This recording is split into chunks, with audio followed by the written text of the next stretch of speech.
Hello everyone.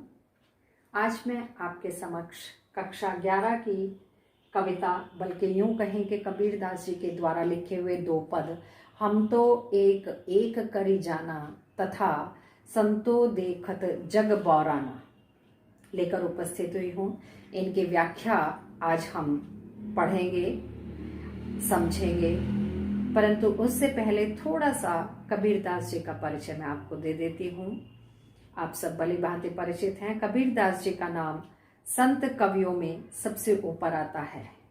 इनके जन्म और मृत्यु के विषय में अनेक कहानियां हैं। इनका जन्म 1398 ईस्वी में वाराणसी, उत्तर प्रदेश के लहर तारा नामक स्थान पर हुआ था। कबीरदास जी ने स्वयं को काशी का जुलाहा बताया है। इनके विधिवत साक्षर होने का कोई प्रमाण नहीं मिलता। इन्होंने स्वयं ही कहा है, मसी कागद छुयो नहीं, कलम गति नहीं हाथ। यानी हमारी आपकी तरह ये किसी स्कूल, कॉलेज, यूनिवर्सिटी में नहीं पढ़े हैं। इसीलिए इनकी भाषा को पंचमेल खिचड़ी या सधुकड़ी भाषा भी कहा जाता है। इनकी प्रमुख रचनाएं हैं बीजक, साखी, सबद, रमैनी। और साहित्यिक परिचय की जहां तक बात आती है, कबीरदास जी भक्ति काल की निर्गुण धारा के ज्ञानाश्रयी शाखा के प्रतिनिधि कवि माने जाते हैं। इन पर नाथों और संप्रदाय भेद के स्थान पर प्रेम, सद्भाव और समानता का समर्थन करते हुए बताया जाता है कि इन्होंने इन सब का समर्थन किया। कबीर घुमक्कड़ थे, इसीलिए इनकी भाषा में उत्तर भारत की अनेक बोलियों के शब्द दिखाई देते हैं, पाए जाते हैं, और वे अपनी बात को साफ और 2 टूक शब्दों में प्रभावी ढंग से कह देने के बहुत बड़े कहना चाहिए कि पक्षधर रहे हैं, हिमायती रहे हैं। पाठ का सारांश, कविता का सारांश देख लेते हैं। पहले पद में कबीरदास जी ने परमात्मा को सृष्टि के कण कण में विद्यमान बताया है, ज्योति रूप में भी स्वीकारा है और उसकी व्याप्ति चराचर जगत में दिखाई देती है। इसी व्याप्ति को अद्वैत सत्ता के रूप में देखते हुए उन्होंने अनेक उदाहरण रचनात्मक ढंग से प्रस्तुत किए हैं। पहला पद हम देख लेते हैं। हम तो एक एक करी जाना का भावार्थ है या इसकी व्याख्या है, कबीरदास जी कहते हैं कि हमने तो जान लिया है कि ईश्वर एक है। इस तरह से मैंने ईश्वर के अद्वैत रूप की पहचान कर ली है। हालांकि कुछ लोग ईश्वर को अलग अलग बताते हैं। हम तो एक एक करी जाना, हमने तो ईश्वर को एक जान लिया है, अद्वैत रूप उसका पहचान लिया है। दोई कहे तिन्ही को दो झक, जिन नाहिन पहचाना। जो 2 कहते हैं, उन्होंने वास्तव में परमात्मा को या उसके इस एक रूप को नहीं पहचाना है, और उनके लिए ये नारकीय स्थिति है। दोजख नरक, नारकीय स्थिति है। एके पवन एक ही पानी, एके ज्योति समाना। क्योंकि इस संसार में एक तरह की हवा बहती है, एक ही तरह का पानी है, कोई अलग अलग तो नहीं है, और एक ही तरह का प्रकाश है। ऐसा नहीं है कि सूर्य यहाँ किसी और तरह का प्रकाश देता है, कहीं और किसी और तरीके का देगा। सब एक है, क्योंकि ये सब ईश्वर प्रदत्त है, प्रकृति प्रदत्त है। एक एक खाक गढ़े सब भांडे, एक एक कोहरा साना। और ईश्वर ने एक ही मिट्टी से कोहरा सान कर इस चराचर जगत के हर प्राणी का निर्माण किया है, सृजन किया है। आत्मा और परमात्मा को जो लोग अलग मानते हैं वे वास्तव में परमात्मा को नहीं पहचान पाए हैं, उसकी अद्वैतता से अपरिचित हैं। जैसे बाड़ी काट ही काटे अग्नि न काटे कोई, जैसे कोई बढ़ई काट तो काट सकता है, लकड़ी के तो टुकड़े काट सकता है, उसके टुकड़े कट सकता है, परंतु उसके भीतर व्याप्त अग्नि को कोई अलग नहीं कर सकता। सब घटी अंतरितु ही व्यापक, हर इस व्यक्ति मात्र की आत्मा के रूप में, प्राण के रूप में, हे परमात्मा तू ही व्याप्त है। धरे स्वरूपे सोई, किसका चाहे कोई भी रूप आकार है, वो चाहे किसी तरह का जीव है, प्राणी है, उस हर प्राणी में मात्र में परमात्मा का वास है। माया देख के जगत लुभाना, काहे रे नर गरबाना, निर्भय भया कछु नहीं व्यापे, कहे कबीर दीवाना। परमात्मा हर आत्मा में समाया हुआ है, भले ही उसने कोई भी रूप आकार धारण क्यों न कर रखा हो, परंतु ये संसार माया के जाल में फंसा हुआ है और वही इस संसार को लुभाता भी है। इसीलिए मनुष्य को किसी भी बात का घमंड नहीं करना चाहिए। प्रस्तुत पद में कबीर दास जी ने कहा है कि मनुष्य निर्भय हो जाता है तो उसे कोई नहीं सता सकता। कबीर दास जी भी अब निर्भय हो गए हैं और वे केवल और केवल ईश्वर के दीवाने हो गए हैं। इस पद में विशेष है, कबीर दास ने आत्मा और परमात्मा को एक बताया है। उन्होंने माया मोह गर्व की व्यर्थता को भी अभिव्यक्त किया है। एक एक में यमक अलंकार है, खाक और कोहरा में रूपकातिशयोक्ति अलंकार है, अनुप्रास अलंकार की छटा दिखाई देती है, सदुकड़ी भाषा है, पद में गेयता और संगीतात्मकता है और इस पद में उदाहरण अलंकार है। इस पर आधारित अर्थ ग्रहण संबंधी पहला प्रश्न है, भ्रमित लोगों पर कवि की क्या टिप्पणी हुई है। जो लोग आत्मा परमात्मा को अलग अलग समझते हैं, अलग अलग मानते हैं, वे लोग भ्रमित हैं तथा वे ईश्वर को पहचान नहीं पाए हैं, उसके अस्तित्व से अनभिज्ञ हैं। उन्हें नरक की प्राप्ति होती है। दूसरा प्रश्न है, संसार नश्वर है परंतु आत्मा अमर है, स्पष्ट कीजिए। कबीरदास जी के अनुसार जिस प्रकार लकड़ी को तो काटा जा सकता है परंतु उसके भीतर व्याप्त अग्नि को कोई नहीं काट सकता, उसी प्रकार शरीर नष्ट हो जाता है परंतु आत्मा अमर रहती है और वह या उसे कभी समाप्त नहीं किया जा सकता। तीसरा प्रश्न है, कबीर ने किन उदाहरणों द्वारा यह सिद्ध किया है कि जग में एक सत्ता है। कबीर दास जी ने जग में एक ही सत्ता होने अर्थात एक ईश्वर होने के समर्थन में कई सारे उदाहरण दिए हैं। उन्होंने कहा है कि संसार में एक जैसी हवा है, एक जैसा पानी बहता है, हर प्राणी में एक ही प्रकार की ज्योति समाई हुई है, आत्मा प्राण। सभी बर्तन एक ही मिट्टी से बनाए गए हैं, बर्तन यानी ये शरीर एक ही मिट्टी से परमात्मा ने इनका निर्माण किया है, सृजन किया है, भले ही उनका रूप आकार अलग अलग क्यों ना हो। दूसरा पद है, संतो देखत जग बौराना। आडंबरहीन पूजा के समर्थक रहे हैं कबीरदास जी। उन्होंने हमेशा पूजा पाठ में सब तरह के आडंबरों का विरोध किया है। संतो देखत जग बौराना, साच कहो तो मारन दावे, झूठे जगपतियाना। नेमी देखा धर्मी देखा, प्रात करे स्नाना। आत्म मारी पखा नहीं पूजे, उनमें कछु नहीं ज्ञाना।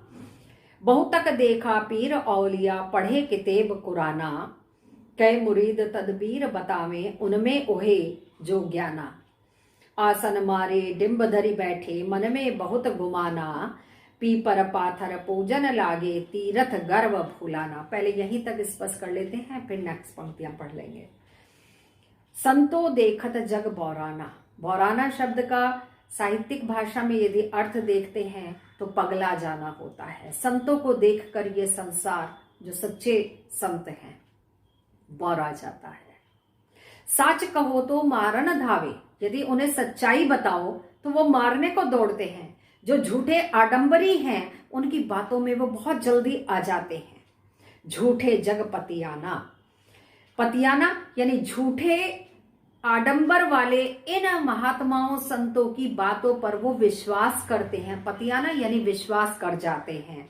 नेमी देखा धर्मी देखा। जो नियम का पालन करता है, धर्म का पालन करता है, प्रातःकाल उठकर स्नान भी करता है, परंतु फिर अपनी आत्मा को मारकर वो पत्थर को पूजते हैं, मूर्ति पूजा करते हैं, और इस तरह की पूजा में किसी प्रकार का कोई ज्ञान नहीं होता है। मैंने कहा है कि कबीरदास जी ने हर तरह के आडंबर का विरोध किया है। बहुतक देखा पीर औलिया, पढ़े किताब कुराना।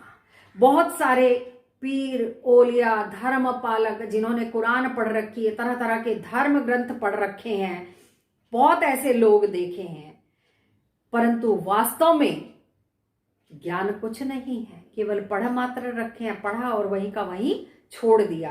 कह मुरीद तदबीर बतावें। मुरीद यानी शिष्य, तदबीर यानी उपाय।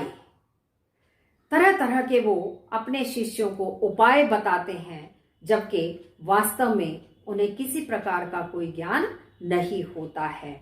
आसन मारी डिंब धरी बैठे।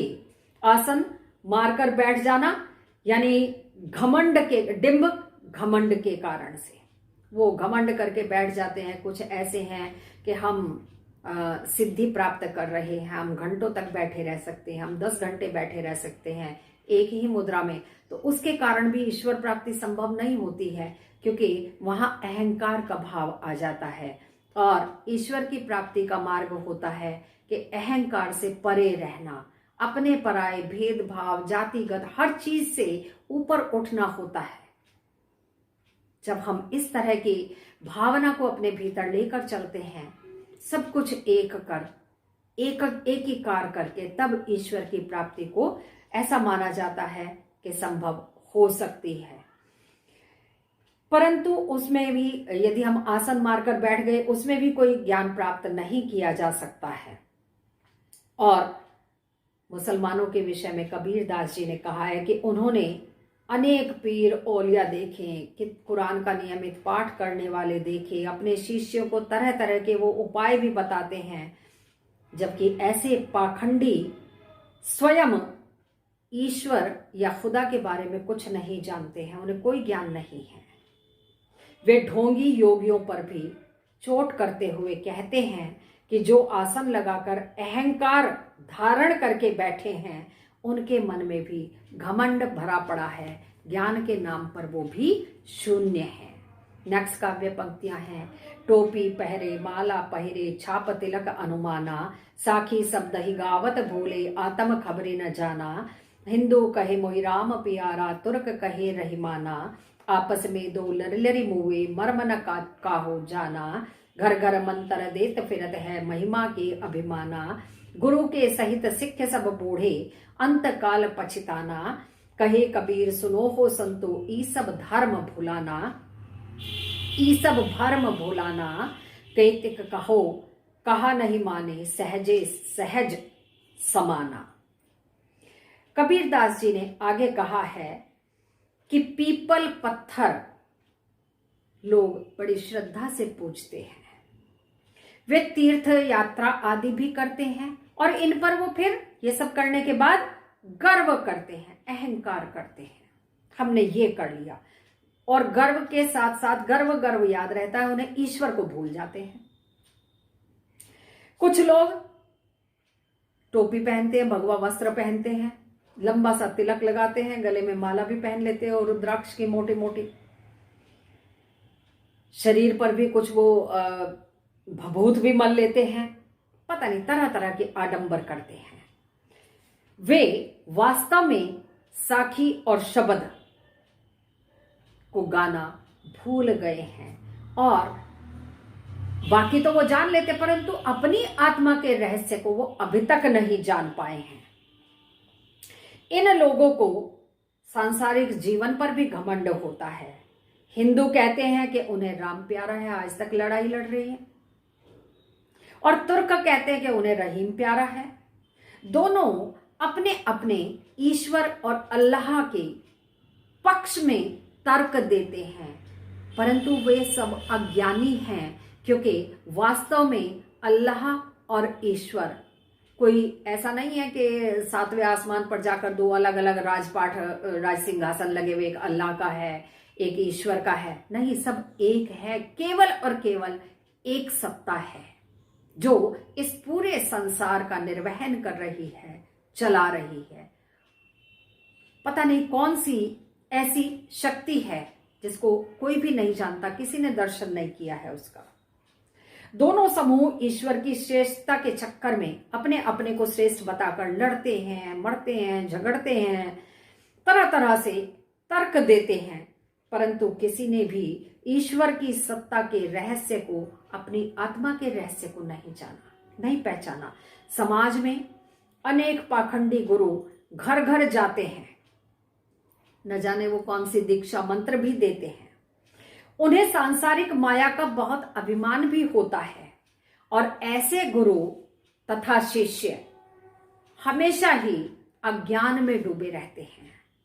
इन सब को अपने अंतिम समय में पछताना पड़ेगा। कबीरदास जी कहते हैं कि हे संतो, वे सब माया को ही अपना सर्वस्व मानते हैं, धन को, तथा ईश्वर भक्ति को वे भूले हुए हैं, केवल दिखावा करते हैं, आडंबर है। इन्हें कितना भी समझा लो पर ये मानते नहीं हैं। सच यही है कि ईश्वर तो बहुत सहजता से प्राप्त किया जा सकता है, बहुत आसानी से प्राप्त किया जा सकता है, सहज साधना से प्राप्त किया जा सकता है। इन का इस पद में विशेष है, कवि ने धार्मिक आडंबरों का विरोध किया है, उन पर करारी चोट की है। काव्यांश की भाषा सदुकड़ी है, चित्रात्मकता विद्यमान है, और कबीर का अक्खड़पन भी इन पंक्तियों में स्पष्ट होता है। उन्होंने पाखंडी धर्म गुरुओं को लताड़ लगाई है, डांट लगाई है। अनुप्रास अलंकार की छटा दर्शनीय है। लरी लरी व घर घर में पुनरुक्ति प्रकाश अलंकार है। पद में गेयता और संगीतात्मकता है। इस पद पर आधारित अर्थ ग्रहण संबंधी पहला प्रश्न है, कवि संसार को पागल क्यों कहता है? कवि संसार को पागल इसलिए कहता है क्योंकि संसार सच्ची बात कहने वाले को मारने के लिए दौड़ता है, और झूठी बात कहने वाले पर वह आसानी से विश्वास कर लेता है। दूसरा प्रश्न है, कवि ने हिंदुओं के किन आडंबरों पर चोट की है तथा मुसलमानों के किन पाखंडों पर व्यंग किया है? कबीरदास जी ने हिंदुओं के नित्य स्नान, धार्मिक अनुष्ठान, पीपल पत्थर को पूजने की बात, तिलक लगाने की बात और तीर्थ यात्रा, गले में माला धारण करने के आडंबरों पर चोट की है। इसी तरह उन्होंने मुसलमानों की ईश्वर प्राप्ति के जो उपाय हैं उसमें टोपी पहनना है, पीर की पूजा करना है, शब्द गाना है आदि पाखंडों पर व्यंग्य किया है। तीसरा प्रश्न है, अज्ञानी गुरुओं और शिष्यों की क्या गति होगी? अज्ञानी गुरुओं और उनके शिष्यों को अंतकाल में पछताना पड़ेगा, क्योंकि ज्ञान के अभाव में वे गलत मार्ग पर चलते हैं और स्वयं ही अपना विनाश कर लेते हैं। इसके बाद आते हैं काव्य सौंदर्य बोध संबंधी प्रश्न और उनके उत्तर। पहला पद, हम तो एक एक करे जाना पर आधारित भाव सौंदर्य स्पष्ट कीजिए, और दूसरा है शिल्प सौंदर्य स्पष्ट कीजिए। पहला देख लेते हैं। प्रस्तुत पद में कवि ने ईश्वर की एक सत्ता को माना है। संसार के हर प्राणी के मन में, हृदय में ईश्वर है। उसका रूप चाहे कोई भी हो, कवि माया मोह को निरर्थक बताते हैं। शिल्प सौंदर्य। प्रस्तुत पद में कबीर की अक्खड़ता और निर्भीकता का पता चलता है। उनकी आम बोलचाल की सदुकड़ी भाषा है। जैसे बाढ़ी काठी को काटे, यानी लकड़ी को काट सकता है, अग्नि न काटे कोई में उदाहरण अलंकार है, यानी ये एग्जाम्पल दिया है यहाँ। बढ़ई लकड़ी और आग का उदाहरण बहुत ही प्रभावी है। एक एक में यमक अलंकार है। पहले एक का अर्थ है परमात्मा और दूसरे एक का अर्थ एक एक। अनुप्रास अलंकार की छटा है। काटे कोई सरूपे सोई कहे कबीर, इन सब में अनुप्रास। खाक और कोहरा में रूपकाति शोक्ति अलंकार है। पूरे पद में गेयता और संगीतात्मकता है। दूसरा पद संतो देखत जग बौराना पर आधारित। पहला प्रश्न है भाव सौंदर्य स्पष्ट कीजिए और दूसरा है शिल्प सौंदर्य स्पष्ट कीजिए। तो पहला, प्रस्तुत पद में कवि ने संसार की गलत प्रवृत्ति पर व्यंग्य किया है। वे सांसारिक जीवन को सच मानते हैं। समाज में हिंदू मुसलमान धर्म के नाम पर लड़ते रहते हैं। वे तरह तरह के आडंबर रचकर स्वयं को श्रेष्ठ जताने का प्रयास करते हैं।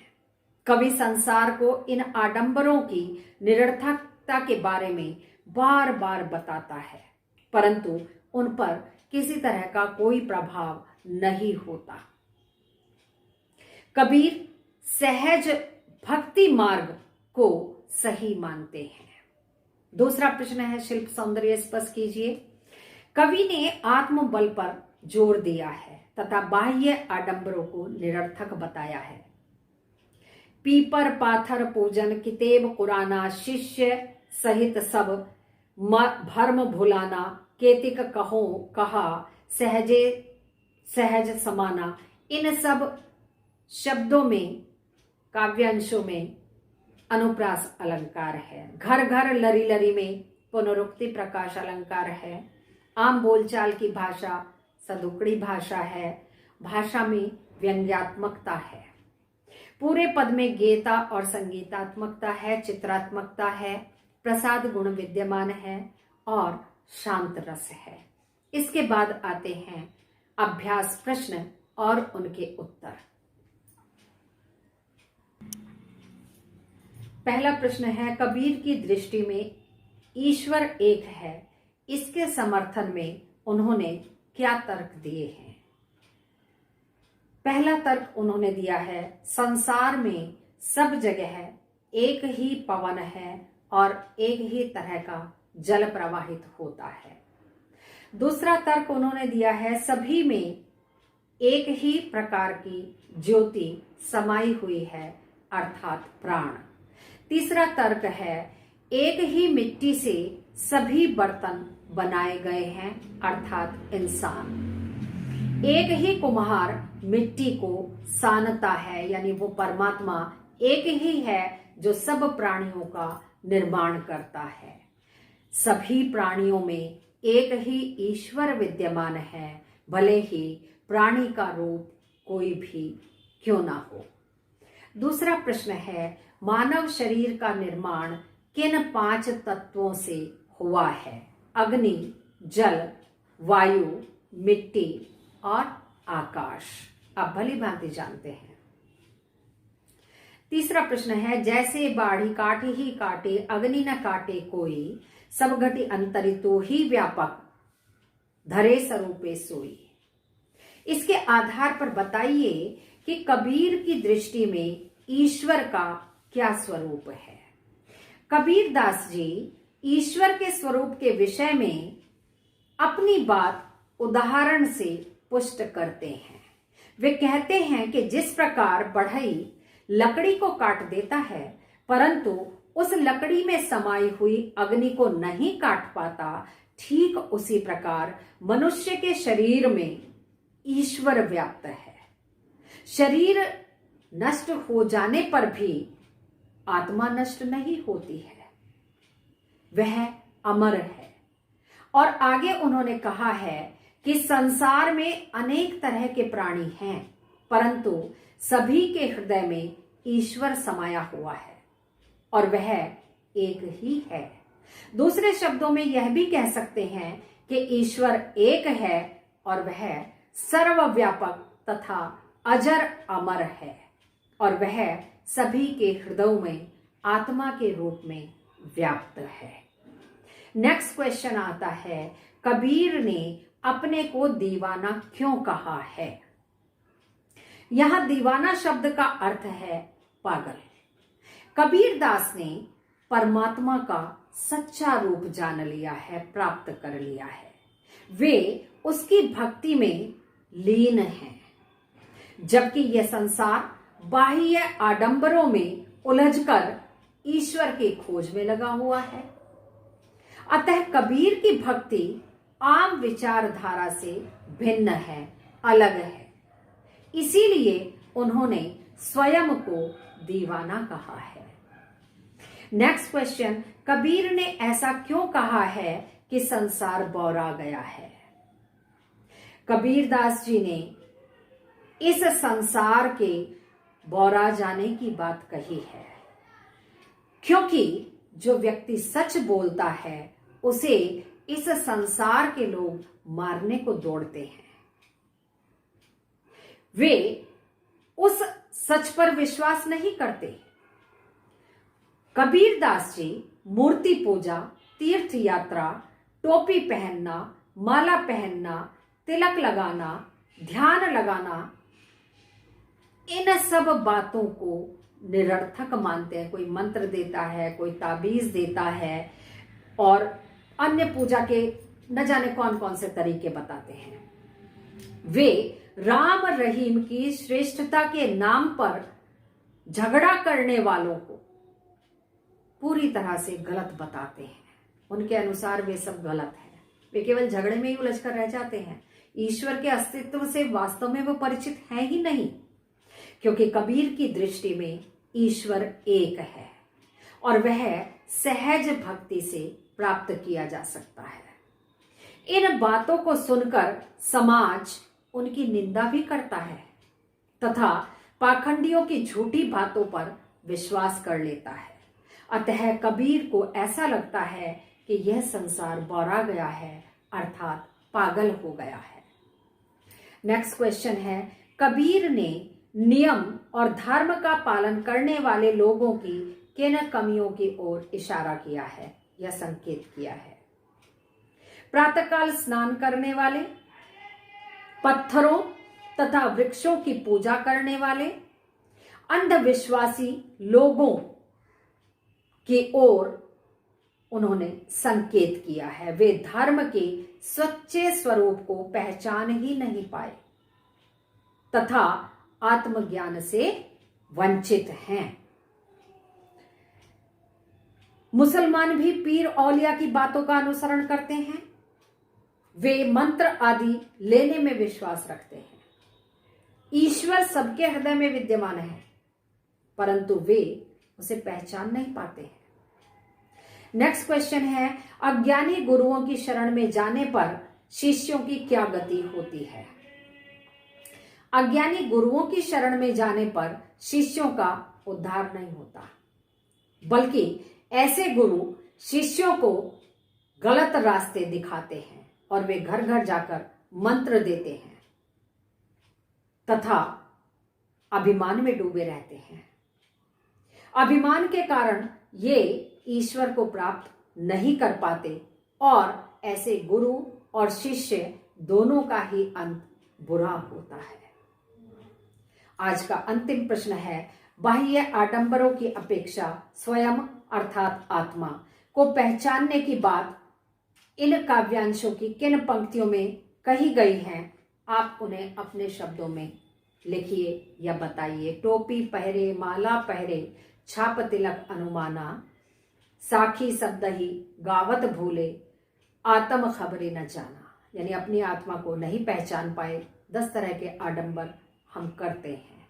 आज के अंक में यहीं तक। अगले अंक में एक नए विषय के साथ मैं आपके समक्ष आऊंगी। धन्यवाद।